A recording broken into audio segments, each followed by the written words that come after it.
Coming up this week on New Media Tech, we continue down the audio path. This week we talk about what and when and all that stuff around buying a soundboard. When do you need a soundboard? How big a one do you need? All those kind of things we cover this week on New Media Tech, coming up after this.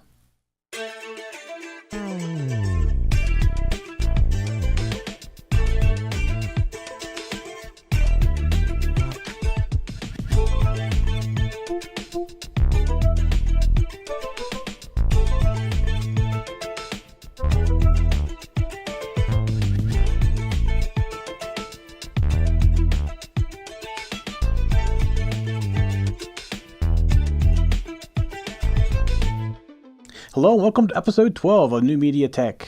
This week, we're going to continue down the audio discussion and talk about what you do when it's time to go to a soundboard, when you need more inputs. And talk about the soundboards a little bit, some of the features of them, things to look for when you go to buy them. But before we get there, we have a couple of news items we want to cover this week as well. So the first one, which is a big one, and you're going to hear this for the next 6 weeks, and I'm sorry, we're going to burn this into your head because this is actually a very important one. Our YouTube channels are going to be migrating into one channel. And because of this, the channel you may be watching this on right now, depending on when you watch this, and if you've been watching for a while and you're subscribed, is actually TechZen TV or youtube.com/TZ New Media or New Media Tech, TZ New Media Tech maybe. But that's going to be changing. We're going to a youtube.com/TechZenTV channel, and all of our shows are going to be on that one channel. And we are going to put all the shows into playlists, so you don't have to play all of our videos. If you just want to look at the TechZen TV, the New Media Tech shows, you can be able to do that, no problem. But the main reason we're doing this is, we mentioned last week, YouTube Live came out, and we started discussing how we're going to use YouTube Live. And it came down to, well, we don't want to activate each channel individually for YouTube Live. We want one channel. So we started talking about that and talking with other people. It was just recommended that we do use one channel. So this is something that you can learn from one of our mistakes. We originally separated them out into individual channels because they were different subjects, and we thought that'd be a great way to keep things separated. We were not familiar with the playlist feature inside of YouTube. Now we are, and that's the way we probably should have done it. Now, on the marketing side, it's actually better if we have one channel because you can see the other shows that we have on our network. So right now you may be watching us on a downloaded podcast, but you wouldn't know about the other shows. We don't talk about them very often. We don't cross-promote, which we're going to probably start changing that a little bit.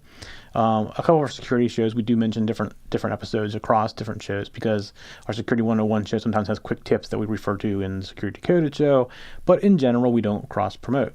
Now, this is not going to change anything with your iTunes downloads. We may create one download that has everything in it, but we're going to leave them separate as we don't want to go through and changing all that stuff around.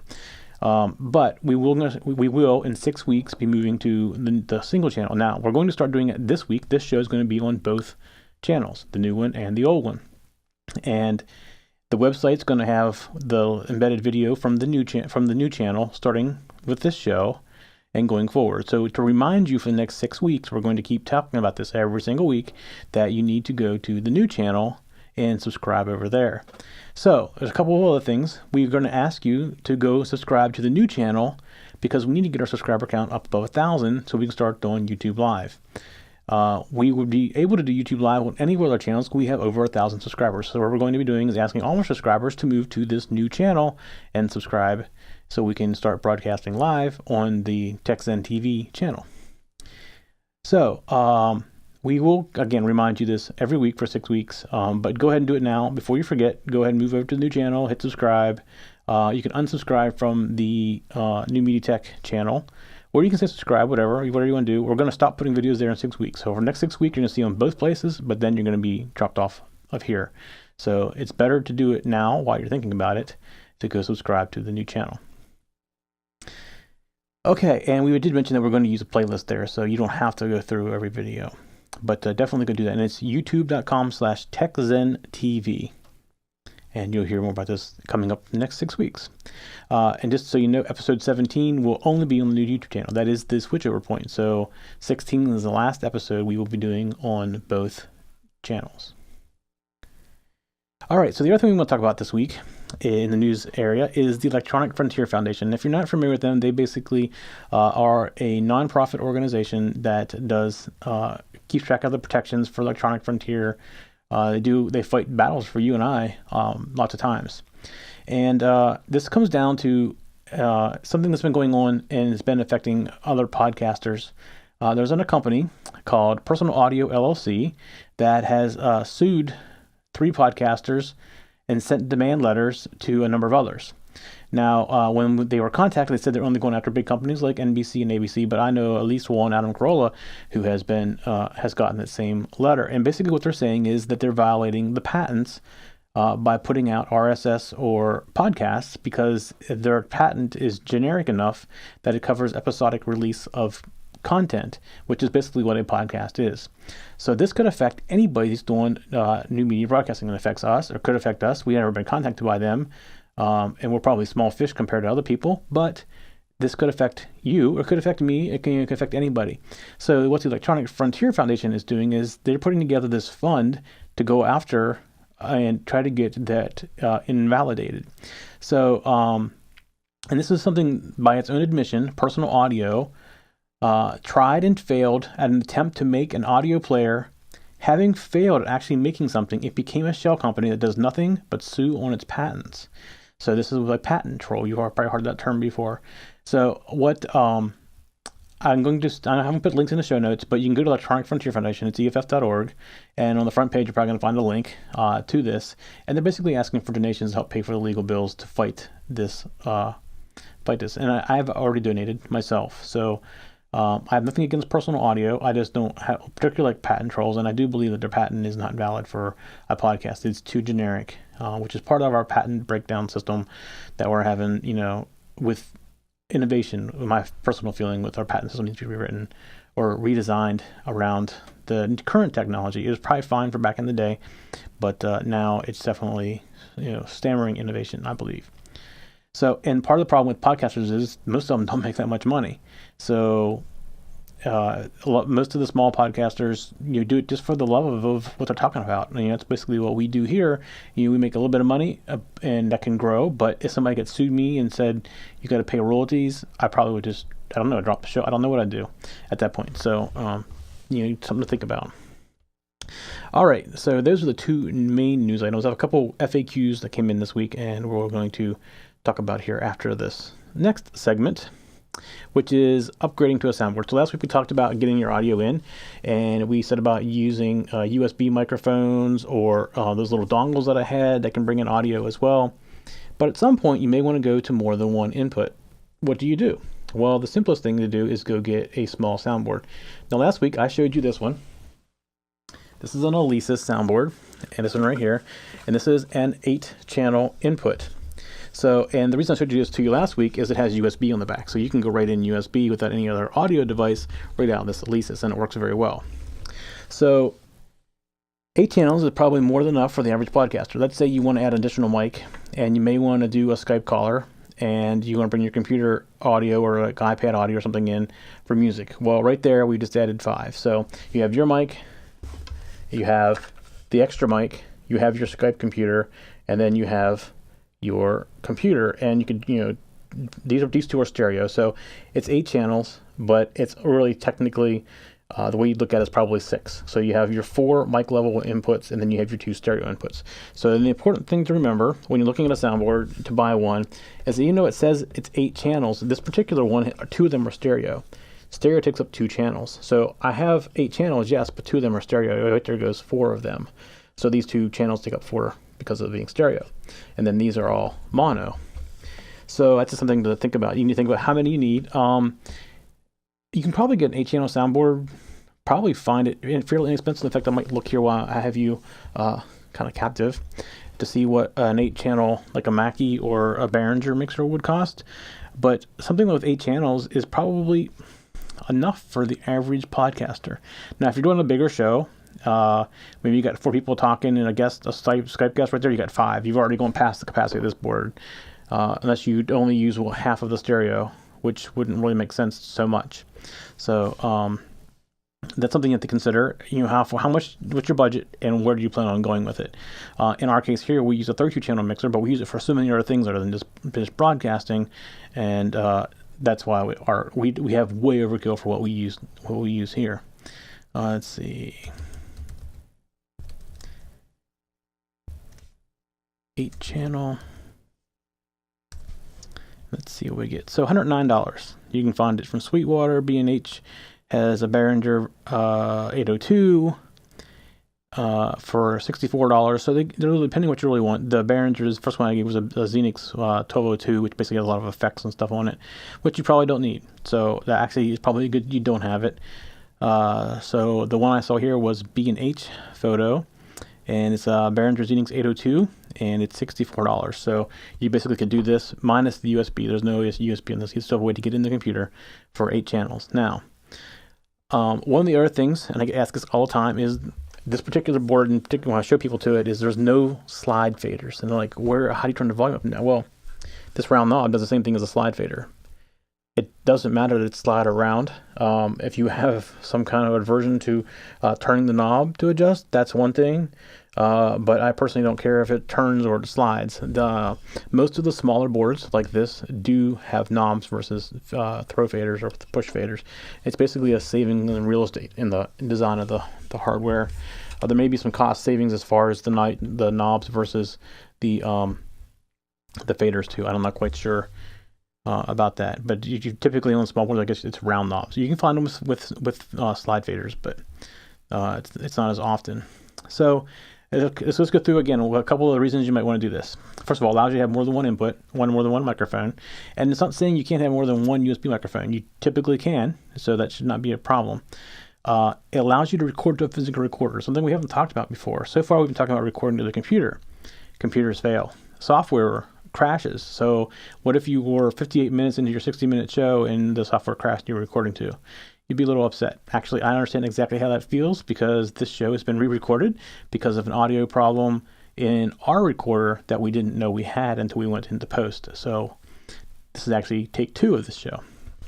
So there's a couple different kinds of audio recorders. I have a couple different kinds. I have some that record to compact flash, and I have some that are actually recorded to an iPod. The iPods I record to are the old style with the disc and the rotary thing on it. They're old. I don't use them for anything but this anymore for the most part. And I stick this into an Alesis box, which has 2 XLR inputs. And I can hit record, and it records the iPod. I take the iPod over to my Mac, plug it in, and my audio goes right into iTunes, and I can yank it out and do whatever I want with it. I also have a compact flash one. Roland makes a nice one. Edirol makes a good one. And they're not that expensive, like probably in the $150 range. But the advantage to using one is they hardly ever fail. And you basically can take the card out and take it into a card reader, and some of them actually have USB plugs. You can plug them in as well instead of taking the card out if you don't want to. And if it was me, I would record 2 places, which I say that, but I don't take my own advice sometimes. Otherwise, I wouldn't be sitting here doing this show again. So there is good reason to record twice. And you can record into software and record into the hardware both and use the software as long as you didn't crash or anything like that and be perfectly fine, and then just erase the card and use it as a backup. It's always good to have some kind of backup. So that's another advantage to a soundboard. You can't do that with USB because you're going directly into the computer at that point. Okay, we talked about adding more microphones. So that's what we talked about before, but you can also add more inputs. So let's say you have some kind of video playback device or an iPod that plays music for intros and things like that, but you want to have sound effects as well. Well, you have 2 stereos. So you could have sound effects on your computer and have the music on your iPad or your iPhone or your Android, whatever. And you can have 2 channels that are separate from each other that you can very easily jump back and forth. So it just allows you to put more inputs in. They don't have to be microphones. They can be in pretty much any kind of input. We talked about bringing in a media device, which we just talked about. Connecting a computer on Skype. So you want to have a Skype guest, whether you're video or audio, you can use Skype for either one. And it's a cheap way of getting audio from a guest in via phone number. So you go to Skype, you get a Skype out account, it's $50 a year or something like that, in that range. You get a phone number, and that's the number you have your guest call into to get on the air, and you come right out of Skype, out of that Skype computer, and right into the soundboard, and you have control over your Skype guest at that point. Let's see. The other option for getting people into your phone is called a hybrid. So basically what a hybrid does, it connects to a phone line and you basically turn it off or on, and just a couple, sometimes other options, or sometimes there's mute, talk back, things like that on them. But basically it takes a phone call, brings it in, converts it to an audio level that comes into a soundboard like this, and you can record it. I will say these boxes are fairly expensive, typically in the $250 to $600 range probably for a single line. And Skype generally is much cheaper. It takes 12 years to pay for that at $50 a year for Skype. So you whichever one you do, if you can get your hands on one and you have the physical phone line, and that works better because your bandwidth restricted or whatever, then you can do that. But that connects right into here as well. Now, what size should you get? So you have to think about, first of all, budget. What's your budget set for, and where do you think you're going to go? So if you go out and you buy a 4 or 6 channel mixer, and what in a year you're probably going to be jumping up to, you need an 8 or a 12. It's probably better just to hold out and get the 8 or the 12, and instead of going 4. Otherwise, you're going to be buying soundboards bigger and bigger every time you want to go up a couple channels. It's just better to go to obviously what you can afford, but think about how you're going to use it.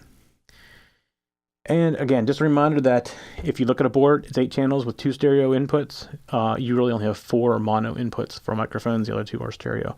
Every stereo channel takes two inputs. Something very important to remember. So I mentioned a couple brands. I actually don't really have preferences over any of the brands. This is an Alesis, and the reason I bought the Alesis was not for the name. I bought it because it had USB. And back in the day when I was trying to do other things, before I was even doing broadcasting, I needed something. I wanted to get USB audio into the computer, doing some video editing and stuff, and this worked really well. I do not use this much anymore. Haven't used it as a USB mixer in a while, because we now run the Behringer X32, which is a digital mixer. Way overkill for the average podcaster, but and I will tell you, as far as name brands go, Behringer makes mixers, Mackie makes mixers. They're probably the 2 most popular. If you start getting into things like Yamaha, you don't typically have small format mixers like this one. Alesis makes them as well. Obviously I got one here. But if you get in some of the other bigger brands, they typically have larger boards. They don't do little portable boards like this, little small boards like this. And again, it doesn't matter if the knobs are round or they slide. It doesn't matter what it is.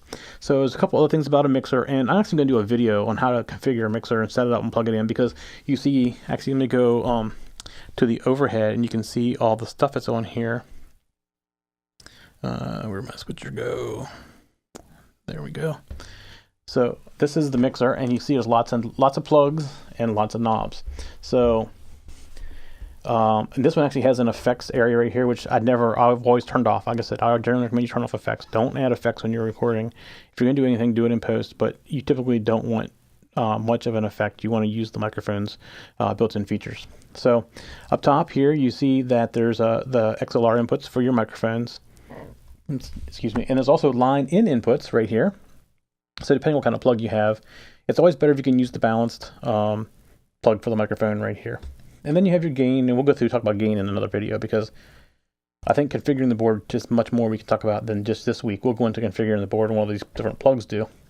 But right here you see your line ins, your left and right line ins. You have an aux return. We'll go through what auxes are. Aux sends, your headphones. These are tape recorded.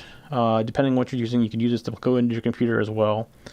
And then you have your control room and your main outs. The main outs is probably what you generally want to go into your computer, because that's controlled by the main out right here.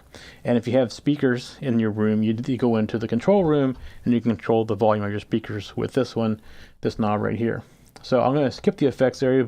Right up top here, you have your EQ settings. And this is a very small board, and it's fixed EQ. So you have your high, medium, low, and think about your car stereo. You have your bass and your treble. So here you have your treble and your bass, and then you have what's in the middle, basically. It's not quite that simple, but it's how you think of it. Instead of just a high and a low, you have a high, middle, and a low on these boards. And then there's aux sends, which allows you to send audio back to a Skype guest. And you can also send them out to other speakers, or if you're wearing in-ears or somebody else in another studio, another room, you can control that out of here while you use the headphone jack on here. So there's a bunch of different ways you can do that. And again, this is a lot to put into a single video. Let me push up a little farther so you can see what I was pointing to. So these are your aux sends. And now on this particular board, One aux is a pre-fader and one is post-fader. That basically means that the pre-fader, if I adjust the volume, even if this is turned down, it's going to adjust the volume on the output to the other output. And this one, even if I have it up halfway, it's not going to turn up until I turn this one up. So, and then you get your left and right here. So pretty basic. And again, it looks complicated because of all the knobs, but really it's pretty basic. And the way I always tell people is figure out what this row right here, how it works, and then don't just ignore everything else. And then after you figure that one out, these are all exactly the same as each other. So if you put it from that point of view, you really have to learn what 7 knobs do. And left and right's pretty easy. And the high, medium, low thing, most people can figure out because their car stereos have bass and treble. And the middle one just is a little bit an additional adjustment. And you can pretty much sit here and put something in it, and as you adjust it, you'll be able to hear the difference going through it. I think in most cases, you should almost always have it straight up and down. There are some mics that have different features on them. Well, I wouldn't call them features. There could be noise. I don't think it's a feature, but different characteristics about it that need to be adjusted for. Some of them are brighter, so you need to go up to the top and turn this down. Most of the time, you're going to have the opposite effect, where you need to turn the tops up to get the clarity and turn the bottom out a little bit. And each board's different. This board is fixed, and I can't read this far away. This board is fixed at low of 80 hertz, which is, thumping bass low. A mid-range of 2.5, which is the warm part of your voice, so that's the middle one. And then the high is the 12K, which is really high. Your voice is typically between 1 and 3K, so this is definitely like this you'd hear if my microphone didn't have that fixed. But so some of your clarity may actually be in here and here, but you got to kind of play with it a little bit. And it's not, like I said, it's not as complicated as it looks, and all boards work a little bit different, but they generally have the same thing. And the way you look at these, I keep calling these subgroups or aux outs. They're basically the same thing depending on who you talk to and how the board's labeled, as well what manufacturer. What the auxes do is think of them as another output. So, and when you run your soundboard, these bottom knobs control the main volume, which goes, let me put it a little higher here. The bottom knobs control the main volume, which comes out through this main knob. So this is the master output, and these all go to that master output. Well, these outputs go to the secondary output, or an aux output, an auxiliary output, and this goes to an auxiliary output. So this board has 2 auxiliary outputs. So that's just how you control. And it's very important if you're going to have guests, remote guests, where you want them to be able to hear what's going on, which is very important if you're having a two-way conversation, that you can send things back to them. But what you don't want to do is send them back to themselves, especially if you're using something like Skype, because what happens is they get an echo. There is delay, and typically, in most cases with Skype, it works pretty well that you can't tell a delay in conversation with somebody. But if you were hearing yourself back, you would hear like twice as long as it took Skype to get it in back, because you would have the delay getting here, and then it'd be processed and sent back, and it would be come back in a delay, and that's called a mix minus. So the whole idea is, let's go back and look at it again. I can set you a real quick setup. Let's say this third knob is Skype. Let's turn all these down, and this first knob is you. So you want your guest to be able to hear you, so you turn your guest up. So you're going back. This is the channel going in the back to the guest, basically. And then you want them to be able to hear the music from the stereo, so you turn that one up. And so you have these 2 knobs, and they are controlling you to the master, and then this is controlling what goes back to the guest. Well, on the Skype, you want to turn it up here so you can hear the caller or the Skype guest, but you don't want them to hear themselves, so you turn that down. That's just called a mix minus. You don't want to send back what they're sending you. And that's how you can use an aux. If you sent back to them out of your main output, they would get an echo, because they would hear themselves with the added delay, and the delay is both directions. So it comes to you delayed, typically not enough that you can notice it or interrupt the conversation, but then it goes back to them delayed. So it makes it really hard for the guest, and that's why you want to do a mix minus. And depending on what the guest has on the other side, that mix minus could actually come back a third time to you in your main. So you may hear an echo over and over, and it'll get quieter and quieter as it goes on, but it'll sound like you're in a big tunnel in a reverb chamber of some kind. So, and we'll go through mix minus stuff in another show altogether, because that's a pretty well, I don't want to say it's complicated, but something that's very important to set up for guests and everything. Okay. All right, so I think I did it on the soundboard. So there's plenty of reasons. Now, there's no reason to hurry doing this if you don't have a need for it. Okay, so that's done with that. So now we have the Q&A section. I've had a couple of questions this week, and it's more like how I'm kind of set up in the room. And I'm not going to show it to you yet. I've shown it once before. If you go back through the episodes, I've done studio walkthroughs, and it's changed a lot. And it's actually changing right now, which is why I don't want to go through, because it would be, I can describe what I have, and I can describe what I'm getting ready to do. So the one question I got was, how do I not fall over all the tripods for the 4 cameras that are in this room?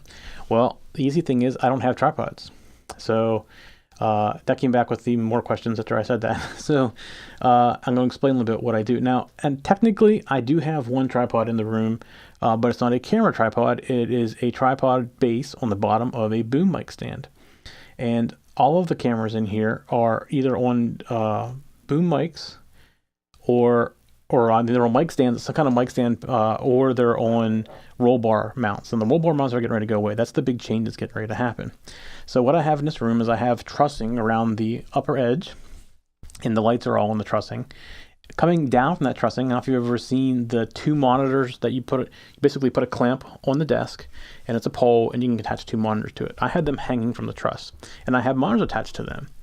And what I've done is gone out and gotten roll bar cage camera mounts and put them on those same poles. So I have a TV at the top, and beneath it I have the camera.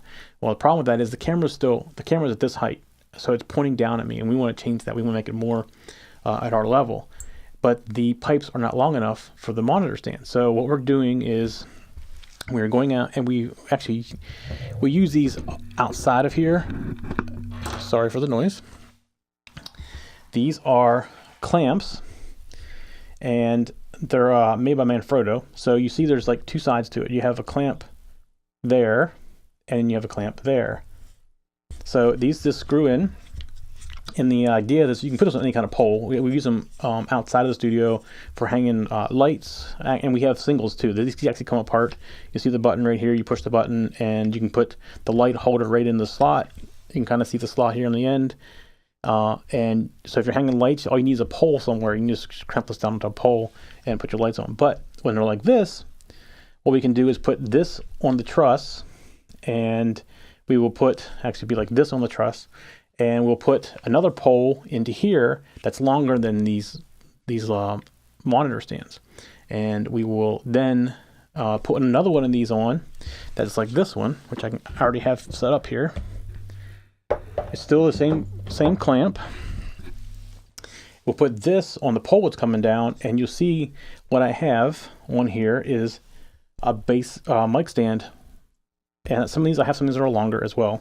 And all it is the metal piece from a mic stand base. So these are very inexpensive, a couple bucks. And you stick that on there. So to get the camera mounted now, we use one of these. Now I'll show you this up close. Let me go back over to the other camera. Sorry for the noise. This thing's way noisy. Let's go back over here. So this is what it is. This is from Roland. And you can see on the bottom, it goes onto a mic stand or a mic pole. And this one actually has an inside filler in it. So I'm going to take that out. Or do I have it out of this one already? No. I thought I had one out already. Oh, here it is. So here's one with the inside. It's out. And on the other side, there's a camera mount, and it screws, and it's adjustable. You can see you bend it different directions. So we take this, like this, and put this on it. Just like that. And that is how we get our camera on it. Now, we actually use one of these already. It's the one in the camera that I'm actually talking into, and it's sitting on a movable head. So I can adjust where the camera points to remotely using a movable head for the camera, but that just screws onto this like a camera. So basically you screw this onto the moving head has a screw on top of it, you screw the camera onto, and that's it. So you see this one up here, you can kind of see the edge of it. Hang on, let me get back. Okay, so you see this camera that's right here, and it actually is on. Actually, let me go to this other shot. You can probably see it a little bit easier. I'm sorry, wrong one. And it's actually on a mic boom stand right there, and that's how we do the overhead shots like I was just showing you. And it's the same thing. It's this Roland on there, and it's attached to the end of the boom, and we can adjust the camera any angle that we want. So that is really the only thing we'd follow. Everything else hangs from the ceiling in here. So that's how we do that. I don't recommend using tripods if you don't have to, because they're too easy to fall over. They take up a lot of space. Even this boom sometimes gets in the way, especially we have a DSLR TV in that last shot. We roll it around, we bump it all the time, things like that. So my ultimate goal was to get something more permanent, maybe a little higher up, that can hold that camera. And that may happen with using some of these Manfrotto devices like this. So that's something that's getting ready to change, and maybe after I do that, I'll take a video and show you what we did in the studio. Also hanging from the truss, in addition to that, is we have an overhead mic, and that's just for extra room ambience. We want to add room ambience, and our lights are all hanging from there as well.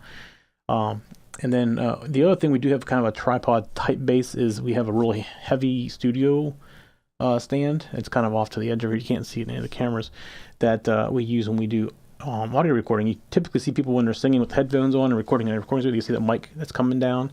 That's really what they're using. That's what we use. It also comes from the ceiling, but it really doesn't. It comes from a very, very tall mic stand that runs over their head and then drops down. And then we have like an iPad holder in front of it for lyrics and things like that. So that's in here too. That's off to the edge. We only pull it out when we need for audio, so we don't fall over that so much. But yeah, that's how you don't fall over tripods. You just don't have any. That's the best way. Okay, so I think I mentioned this before. This is official now. We have an Onair light that we've built. This is from another show, Let's Make It. And actually, yeah, it's upright. You can kind of see Onair, and you see the LED strip in the back and the relay and everything. We actually have a Raspberry Pi board that you stick in here, and it monitors your stream. And when your stream is up, it comes on. So we're going to start selling these, I think, real soon. Ours was working great, so I think we're pretty much ready to go forward. I think I mentioned that before. So the other thing that's going to change, and let me talk about this, is kind of like a workflow change for us, is we are going to insert a Wirecast machine between our ATEM and our recorder. And basically the way it works right now is we come out of the ATEM, we go to our recorder, and we come out of the recorder and we go to our we go to a matrix switch first, but from there we go into the broadcast machine that's putting us out on Ustream and all those other places, and that's the workflow. So we're going to stick the Wirecast machine in between the recorder and the ATEM for putting graphics on. So here's the current workflow. Right now, if you're watching us live, you're not seeing any graphics on the bottom, and there's no intro, no outro. All stuff's done in post. So when I get done here, I'm going to go grab the recording, go back to my computer, copy it onto the computer, and hopefully it has audio this time. And I'm going to put the entrance, or the intro and the outro and all the ads and everything we have in the lower thirds into there, and then I'm going to start rendering it. That takes me, depending on the show and the week of the show, and how much has to be done, typically takes me 45 minutes, an hour, sometimes a little bit longer before I can even start the render. And after I start the render, it's all automatic at that point. So I can pretty much leave it alone. That's typically what I do is I start it and I leave it. And let's let it go do its thing. And a couple hours later, everything's where it needs to be and all that stuff. But the fact that I have to go spend an hour and a half working on it before it can go up is what we're trying to get rid of. So what happens with the Wirecast machine is, in the show, we will actually do the intro and outros in the lower thirds live. So you will see that on the stream, and we're pretty much going to, the idea is you grab the DDR drive out of the recorder, go to the other Mac, copy it over, and trim where you start and where you stop at the end, and hit go. And so a couple minutes process. It probably takes longer to copy it off the DDR drive than what it would to actually do the editing. And we can go on to the next thing, and that's what we're trying to get to. It just makes it a lot easier for us in the long run, and be able to even maybe do more shows, a little less stress, things like that. So that's coming up. Hopefully next week you'll start seeing that difference on the live stream if you're watching on the live stream. Now, here's the other thing, is to do that, we're actually going to use two things. And this is actually working. I unplugged it to bring it in here. and because next week it should be sitting in front of me. We're using a Korg Nano control to control both the ATEM and Wirecast. So what's going to happen is the switching is going to be physically done on the ATEM, but the lower thirds and graphics and everything will be done on the Wirecast machine. So this is very common used with Wirecast, but we've rewritten everything so that this switching is actually done on the ATEM, and the lower thirds and the other intro graphics and everything is off of this. So we will use this to physically switch. Right now I'm using an iPad. You see me look over here all the time, and I know it's annoying, but I have to look because I can't feel where my fingers are because it's not physical. It's a piece of glass. That's why I got to look over there. With this, I'll be able to feel where my fingers are. So the other thing that we've done, we're taking another Korg device, and it's called a NanoPad. That other one's a Nano Control. This is a NanoPad, and this is our DDR control. So we can put a video on every one of these except for this top one. And this top one is our stop button, basically. So if something's playing and I want to stop what's playing, I can hit this button and it'll stop. Or I can switch to any other input on this Nano Control, and it'll stop the video as well. So I can do it a couple different ways. But I can actually put a video on every one of these. This is our DDRs, which basically gives us 15 DDRs. So I can have 15 videos in the queue ready to go at any time, and just press the button and it'll start playing right away.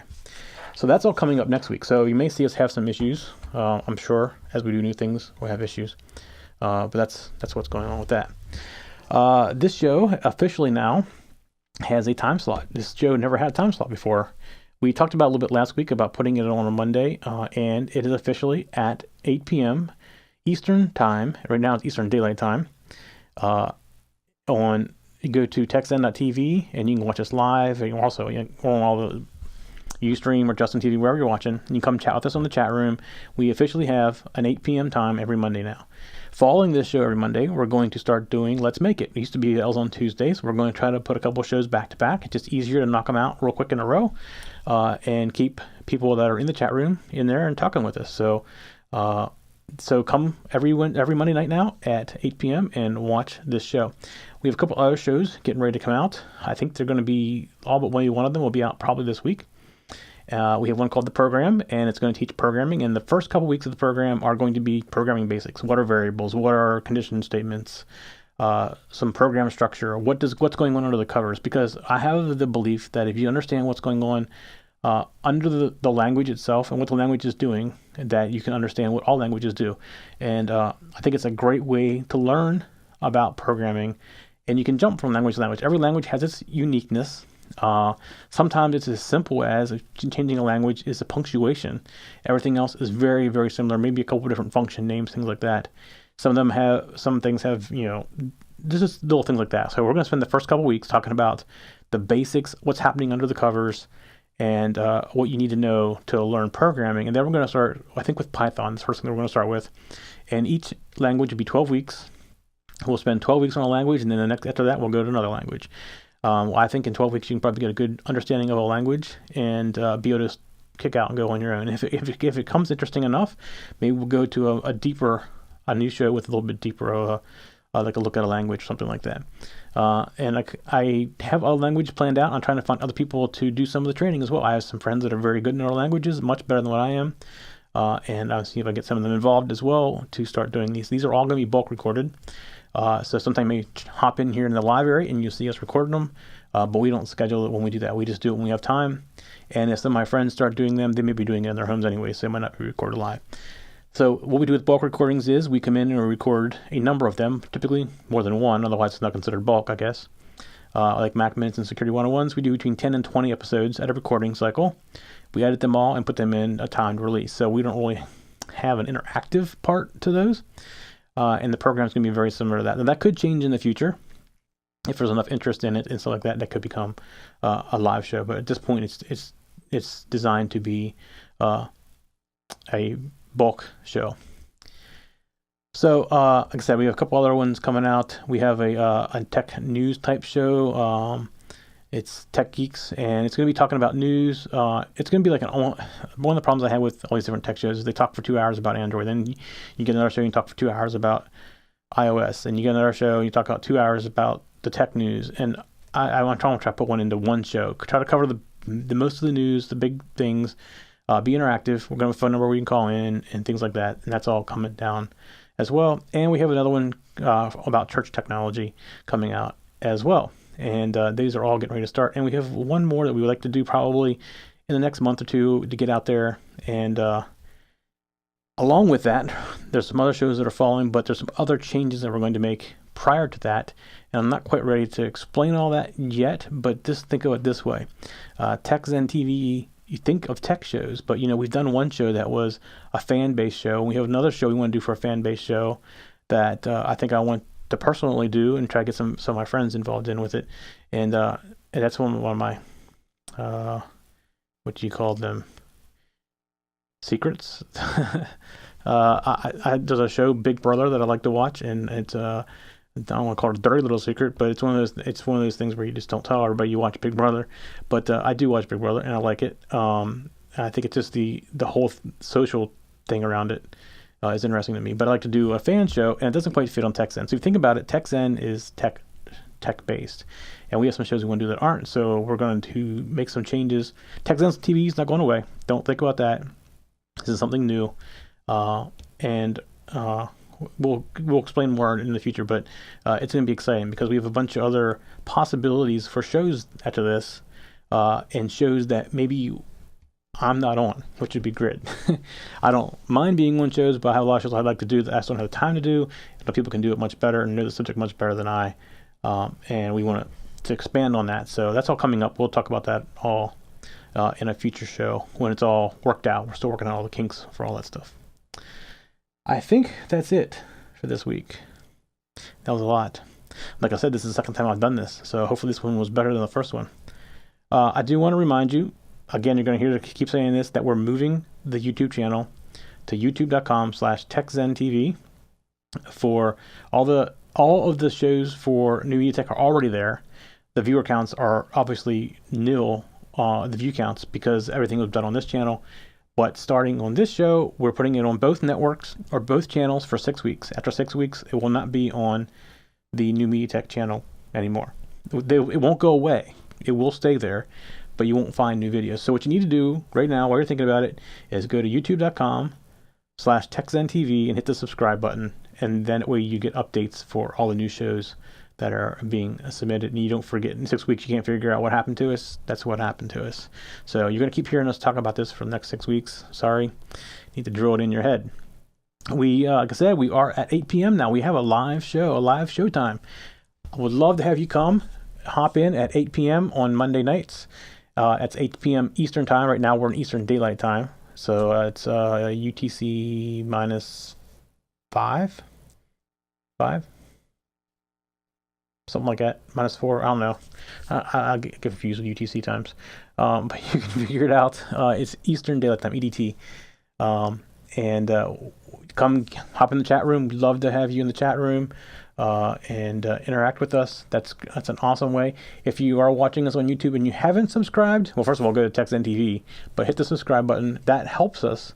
It helps us in so many ways people don't understand. In fact, the other thing that helps us a lot is if you're watching us like on iTunes, if you can go to iTunes and give us a 5-star rating and a little comment out there, that helps us a lot. I mean, it's tremendous help for us to help us grow the show and grow the community. So yeah, please go do that if you can. If you want to contact us, you can send email to newmediatech@tech-zen.tv, and we will get back to you as soon as we can. It sometimes takes us like a couple of days to get back. We're get lots of email and are pretty busy, but we do get back to you, and we love to hear from you. We love comments, suggestions, new show ideas, things for future shows, stuff like that. Something you want us to talk about, whatever. I mean, that's what we want. This show's for you. Yes, it's our passion, but we would like to get the passion in you as well. The other thing you can do is if you want to contact us, you can call and leave us a voicemail at 913-732-3327. That is actually a Google Voice voicemail box, so we do not answer that. So just leave us a voicemail. It's best if you want to put it on the air. Put it in the air. Don't leave contact information because I can't put that on the air. I won't do that to you. Never. I won't ever give out your personal information. You can also, if you have a video you want to share with us, maybe send us a video of your studio or how you're doing things or a question or whatever. Create a video, choose yourself and whatever, and upload it to YouTube or Vimeo, wherever you put your videos, and just send us a link to it. And you might just see that show up on the show here as well. Love to get that kind of stuff from you. All right. Let me just make sure I didn't forget anything this week.